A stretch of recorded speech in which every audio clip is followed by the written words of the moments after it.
નમસ્કાર મિત્રો, આ ગાડી આપણે ફિટ કરેલી છે 3 વર્ષથી વધારે ટાઈમ થઈ ગયેલો। આ ગાડીમાં આપણે કીટ નાખી છે।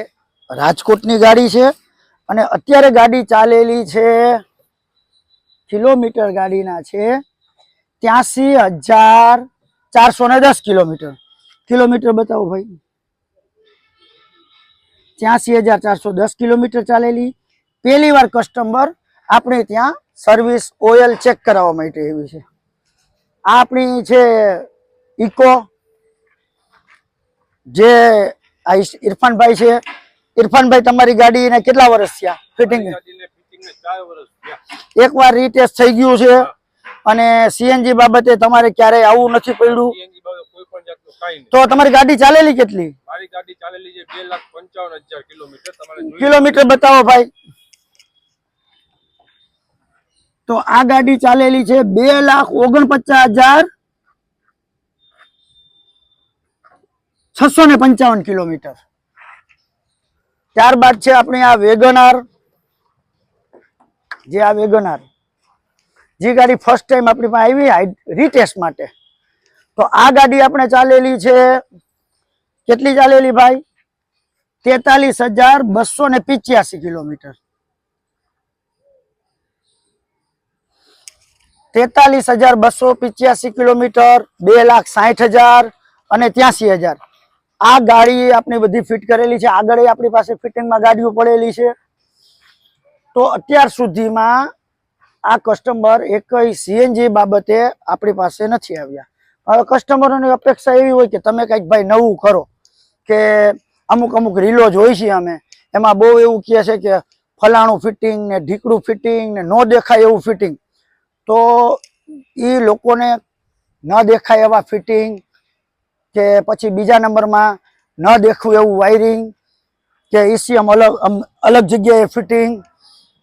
તો કસ્ટમરને ખબર નથી હોતી કે જ્યારે 1980ની અંદર ફોર્ડ કંપનીએ બોસ દ્વારા એમપીએફઆઈ એન્જિનની પહેલી શોધ કરી હતી અને એને શોધ કર્યા પછી એવું મેન્શન કર્યું હતું કે તમારે એમપીએફઆઈનું ઇસ્યુ હંમેશા એવી જગ્યાએ લગાવવાનું કે જે જગ્યાએ કોઈ પણ જાતનું પ્રવાહી ના પહોંચે। હવે આપણે આ વેગનારમાં ઇસ્યુ લગાવ્યું છે અહીંયા। તો આ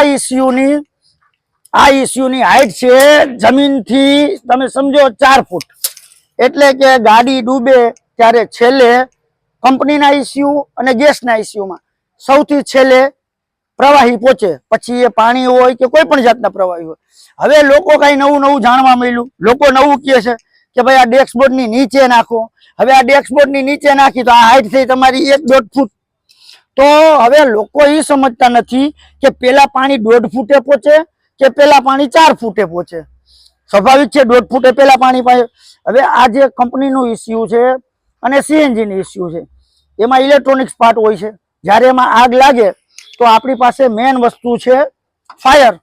તમે આમ કરીને તમે ઠારી શકો, આગ ઓલવી શકો।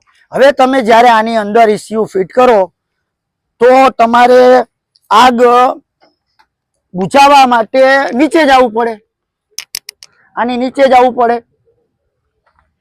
છે 1.5 ફૂટ, પણ અંદર તમારે ફાયર બોટલ શોધો, આગ બુઝાવો, ત્યાં સુધીમાં તમારો બચાવ ના થાય। હવે ઘણા લોકો એવું કહે છે કે ભાઈ રિડ્યુસર જે લગાવે એ ખોટી દિશામાં લગાવે। હવે આમાં 212નું પ્રેશર હોય, આ રિડ્યુસરની અંદર 212નું પ્રેશર હોય।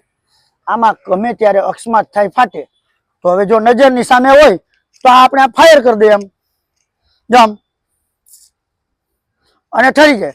હવે તમારે કસ્ટમર એવું કે ન દેખાય એવું, તો એવા ખાંચામાંની અંદર નાખે કે જ્યારે આગ લાગે ત્યારે તમે એને કઈ રીતે ઓલવશો ભાઈ? અંદર કઈ રીતે ફાયર બોટલથી ફાયર કરશો? ન થાય। જ્યારે અહીંયા આગ લાગે ત્યારે તમારું કાચ, ડેશબોર્ડ, અંદરનું ડેશબોર્ડ એ તમને વધારે નુકસાન પહોંચાડે, આગ વધારે પકડે અને બ્લાસ્ટ થાય તો આ બધી વસ્તુને નુકસાન થાય। એટલે કોઈ પણ કંપનીએ તમને જે આ બોનટ ઓપનર છે ને એ મેન્યુઅલ આપ્યું છે। શું કામ? કે જે એવી વસ્તુ હોય એ બોનેટમાં લગાવવાની, જેથી કરી કાલ દુર્ઘટના બને તો તમે ઇલેક્ટ્રોનિક્સ પાર્ટ બીજા ના ખુલે, દરવાજો છે આ છે, પણ બોનટ તમને મેન્યુઅલ હોય એટલે વાયરથી ખુલી જાય અને તમે ફાયર સ્ટોપ બોટલથી તમારી આગ ઓલવી શકો। આ વાસ્તવિકતા છે અને આ જ સાચા નિયમ છે।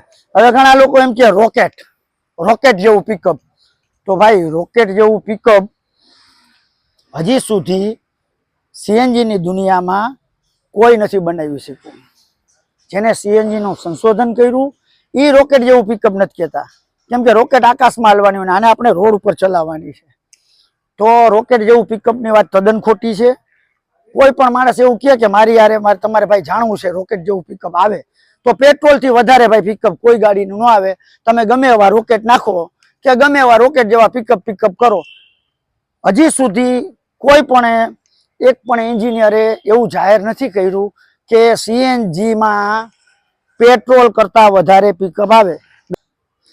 તો જે ટોર્ક પાવર છે ને એ ગાડી એન્જિન બનાવતી વખતે કંપની નક્કી કરે ને એટલો ટોર્ક પાવર છે. એની અંદર પછી તમે ડિવાઇસ જેવા ડિવાઇસ નાખો ને ભાઈ ટોર્ક પાવર વધારવા માટે, એ આરટીઓ ના નિયમ વિરુદ્ધ છે. 1500 સીસી ની ગાડી હોય તો એનો ટોર્ક પાવર 1500 સીસી જેટલો હોય. પછી તમે કોઈ પણ એક્સ્ટ્રા વસ્તુ નાખી અને એનો ટોર્ક પાવર વધારો, જેમ કે હેડલાઇટ તમે બદલો, એમાં અલગ હેડલાઇટ નાખો તો 25,000 ની પેનલ્ટી. એવી જ રીતે આમાં કોઈ પણ તમે જે આઈકેટમાં એન્જિન એપ્રુવલ થયો એને નિયમ વિરુદ્ધ પિકઅપ વધારો તો એ પ્રમાણે એની બ્રેક ના હોય. બ્રેક એની સ્પીડ અને 1600 સીસી નું એન્જિન હોય તો 1600 સીસી પ્રમાણે જ હોય. એટલે આવા કોઈ ઇન્સ્ટ્રુમેન્ટ તમે ન નખાવો. બીજી વાત કે જે ટોર્ક પાવર ગાડીનો પેટ્રોલ નો મળે એટલો જ સીએનજી નો મળે. હવે ઘણા લોકો એવું કહે કે મારે કંઈક અલગ બ્રાન્ડ બનાવી દો ભાઈ. તો તમારી પાસે હું જ્યારે ટૂરમાં જતો મારા ડીલરને મળતા હોય તો અમુક ડીલરોની અપેક્ષા હોય કે ભાઈ તમે મને એવી કીટ આપો ને, એપ્રુવલ ન હોય તો ચાલશે પણ આમ યુનિક લાગવું જોઈએ. ભાઈ યુનિક લાગવું જોઈએ તો યુનિક વાળી હું તમને કીટ આપું તો એના તો ફક્ત 8-9 હજારમાં બોક્સ મળશે. કે ભાઈ 8-9 હજારમાં બોક્સ મળી જશે, પણ અમે એની અંદર ડેટા બીજા ચડાવી દેશી. અને અમારે તો અહીંયા બકરા આવે જ છે. કસ્ટમર ને બકરા કહે. શું કામ? કે જે 15,000 ની કીટ હોય 10,000 ના ડેટા નાખીને 25,000 હાલકડું બનાવી અને 80,000 કસ્ટમર દાંત કાઢતા આપે એમ કે આ જો અમારી ફલાણી, આ મારી પૂંછડી ઢીકડી. અને કસ્ટમર તો જોતા જ નથી. કેટલા હજાર ભાઈ, કેટલા લેશો? અરે આ અમારું બહુ બેસ્ટ ફિટિંગ છે, 80,000. આ લો 80,000. એટલે 80,000 દીધા પછી જયારે આરએફસી વાળો એની ઓફિસમાં જઈને પૈસા ગણતો હોય ને કે બસ હે ભગવાન આવા નવા બકરા મને મળતા રહીએ ને તો મારું હાઈલા કરે. પણ કસ્ટમરે જાગૃત થવાની જરૂર છે. તમે કોઈ પણ જગ્યાએ ગેસ ફિટ કરાવો. અમે આ લાઈનમાં 1998 થી છીએ અને અમે કેરેલામાં ઓનલાઈન ગાડી સેટિંગ કરી દઈ, રાજસ્થાનમાં સેટિંગ કરી દઈ, ગુજરાતની તમામ જગ્યાએ ગાડીમાં કઈ પ્રોબ્લેમ આવે તો અમે આના ટેકનિકલ છીએ. એટલે ટેકનિકલ સપોર્ટ કરી કોઈ પણ મતલબ વગર અમે કસ્ટમરોની અથવા અમારી પાસે જે કીટ લે એની કીટોમાં મદદ કરીને એને ગાડીના પ્રોબ્લેમ સોલ્વ કરી દે. હવે 80,000 આપ્યા પછી જેવું અમે આ લાઈનમાં પેલા આવ્યા ને ત્યારે લાલ બાટલાવાળી એલપીજી હતી, ત્યારે આરટીઓમાં એપ્રુવલ નથી થતી. પછી એમાં પાછળ એલપીજી ની ટેન્ક આવી, આરટીઓ એપ્રુવલ કીટ આવી. પછી હવે આરસી બુકમાં એન્ટ્રી થઈ જાય અને ઇન્સ્યોરન્સમાં કામ કરવા જાય એટલે ઇન્સ્યોરન્સ વાળો જોવે કે આરસી બુકમાં સીએનજી લખેલું, તમારે ઇન્સ્યોરન્સનું કામ થઈ જાય. હવે નવો નિયમ આવ્યો, હાઇડ્રો ટેસ્ટ હોવું જરૂરી છે. જો તમારી ગાડીમાં 3 વર્ષ થઈ ગયા હાઇડ્રો ટેસ્ટ ન કરેલું હોય તમારી ગાડી એક્સિડન્ટ થાય તો તમને ઇન્સ્યોરન્સ ના મળે. હવે આ તો પબ્લિક જાગૃત છે સોશિયલ મીડિયાના માધ્યમથી. કાલ સવારે કોઈ એવો નિયમ આવશે કે તમે આમાં ઇન્સ્યોરન્સ કંપની કહેશે કે ભાઈ લાવો તમારા સીએનજી ના ડોક્યુમેન્ટ, તમે ડોક્યુમેન્ટ આપશો. ઇન્સ્યોરન્સ વાળો જોશે કે ભાઈ આમાં તો તમારે અલગ કીટ છે, કાગળિયામાં તો તમારે અલગ કીટ છે, તમારો ઇન્સ્યોરન્સ નહીં મળે. તો ભાઈ તમારી 5-25 લાખની ગાડી હોય ને એનું તમને ફૂટી કોડી નહીં મળે. દરેક કસ્ટમરે જાગૃત થવાની જરૂર છે.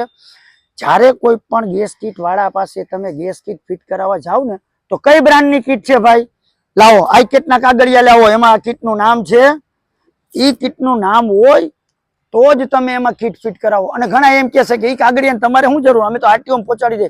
કે ભાઈ આરટીઓના એજન્ટને તમારે આપવા જોઈએ, આરટીઓમાં આપવો હોય એને તમે આપી દો, એક કોપી અમને આપો. ઈ તમને કોપી આપે એટલે કોપીમાં જોવો શું તમે કીટ ફિટ કરાવો છો એનું નામ છે, નથી તો ભાઈ આ કીટ કાર્ડ આમાં જે કીટમાં નામ છે એ જ ડોક્યુમેન્ટમાં નામ હોવું જોઈએ તો જ મારે આ કીટ ફિટ કરાવી છે. કેમ કે આગળ જતા તો આવા નિયમ આવશે, પછી તમારી ગાડીના ઇન્સ્યોરન્સમાં પ્રોબ્લેમ થશે, કોઈ મોટી ઘટના બનશે, ઘરના કોઈ અકસ્માતમાં કઈ લાભ જશે કે કોઈ પણ હેલ્થને લગતા પ્રોબ્લેમ આવશે તો એનો ઇન્સ્યોરન્સ નહીં મળે. સાવચેત રહો અને ભારત સરકાર દ્વારા બનાવેલા ડોક્યુમેન્ટ માંગો જેમાં કીટનું નામ મેન્શન હોય. અને બીજા નંબરમાં કે જે તે નામ લઈ લઈને કીટો ફિટ કરે એ ન કરાવો. આમાં તમને જ નુકસાની છે આગળ જતા. અને જો ભાઈ કીટો વેચવા વાળા ગોરખ ધંધા વાળા દુનિયામાં ઘણા છે. એને તો શું હોય કે એની કીટ બનાવે એને 5-25 હજાર લઈને નીકળી જવાનું હોય. હવે આવી ફરજી કંપનીઓ કીટો બનાવશે અને એક કીટની બ્રાન્ડ એપ્રુવલ કરવા માટે 25 લાખની ગાડી લેવી પડે, આઈ કીટની ફી ભરવી પડે, એક ગાડી એપ્રુવલ કરવા પાછા 30 લાખનો ખર્ચો થાય. એ આપણા દેશને નહીં મળે, કેમ કે આવા ફરજી ડોક્યુમેન્ટ દઈ દે એટલે એ આપણા દેશને નુકસાન છે. અને આવા પછી લોકો શું કરશે, 1000, 2000, 3000, 5000 કરોડનું કૌભાંડ કરીને દેશ મૂકીને જતા રહેશે. પણ કસ્ટમર હેરાન થશે. એટલે કસ્ટમરને પછી 3 વર્ષ પછી ખબર પડી કે ભાઈ મેં જે કીટ ફિટ કરાવી એ તો કાગળિયામ કે એનું નામ જ નથી. ભાઈ 3 વર્ષ પછી તમે ભાઈ જી એની પાસે ફિટ કરાવી GRFC વાળા પાસે જાઓ ને હશે નહીં, એ કરોડો રૂપિયા બનાવીને નીકળી ગયું છે પાછલા દરવાજેથી. એટલે હંમેશા તમે કોઈ પણ જગ્યાએ તમારો હક છે, તમે પૈસા આપો છો, તમે કોઈ પણ જગ્યાએ કીટ ફિટ કરાવવા જાઓ, કીટનું નામ જોવો અને એના કાગળિયા જોવો. અને ડોક્યુમેન્ટમાં એ કીટનું નામ હોય, કંપની તમને લેખિત લેટર દેશે કે હા અમારી બ્રાન્ડ છે. ભરોસો ન કરતા, કંપનીનો લેટર કોઈ વેલિડ નહીં રહે. આઈ કીટના પેપર ચેક કરજો, લેઆઉટ પ્લાન ગાડીનો હોય એની નીચે કંપનીનું નામ હોય, જે કંપનીનું નામ લખેલું હોય ને એ જ કીટ ફિટ કરાવજો. જય હિન્દ, જય ભારત.